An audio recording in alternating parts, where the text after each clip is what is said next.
वह गांव की साधारण लड़की दिखती थी, पर उसमें असाधारण ताकत थी। एक दिन सफाई वाली आंटी को भारी पत्थर हटाते देख उसने दौड़कर एक हाथ से उसे कंधे पर उठा लिया। तभी एक बुजुर्ग का बैग छीना गया तो उसने तुरंत दौड़कर उसे वापस छीन लिया। दंग बुजुर्ग महिला ने कहा, ये लड़की मजबूत भी है और नेक दिल भी। वह उनके सीईओ पोते के लिए सही है। उन्होंने तुरंत शादी की बात चलाने का फैसला किया।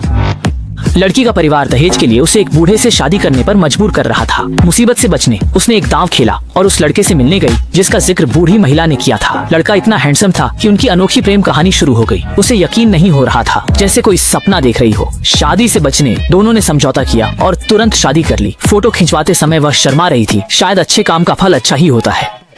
अचानक हुई शादी के बावजूद सीईओ ने पत्नी के प्रति कर्तव्यों का वादा किया और कहा कि बाहरी सुंदरता से ज्यादा चरित्र मायने रखता है। इन शब्दों ने उसका दिल जीत लिया। सुहागरात से पहले ही जरूरी काम का बहाना बना उसने उसे अनलिमिटेड ब्लैक कार्ड दिया और मनचाहा खर्च करने को कहा। फिर वह 3 साल के लिए गायब हो गया। इन 3 सालों में उसने कार्ड का एक पैसा नहीं छुआ और जॉ ग्रुप में गुमनाम सफाई कर्मचारी बनकर मेहनत की। साधारण पहनावे और भारी शरीर के कारण वह कंपनी में अदृश्य सी थी। वह रोजाना कठिन काम करती और सहकर्मियों की तिरस्कार भरी नजरों को झेलती। मैनेजर सोंग सीईओ जो से शादी के सपने देख रही थी, पर उसे खबर न थी कि जिसे वह तुच्छ समझती है वही सीईओ की पत्नी है। वह बस मुस्कुरा देती, ये सोचकर कि उसका पति भले ही अमीर न हो पर सीईओ जो से कहीं बेहतर है। विदेश से लौटे सीईओ ने उस लड़की की छानबीन की। पता चला कि उसने 3 साल में ब्लैक कार्ड से एक पैसा खर्च नहीं किया, जिससे उन्हें अपनी पत्नी में दिलचस्पी हुई। मैनेजर सोंग ने सीईओ को खुश करने के लिए उसे नीचा दिखाया और दुष्ट बॉस की तरह सुस्त कहकर खरी खोटी सुनाई। बुजुर्ग की मदद की बात पर सोंग ने उसे ताना मारा कि वह कभी अमीर आदमी नहीं पा सकेगी।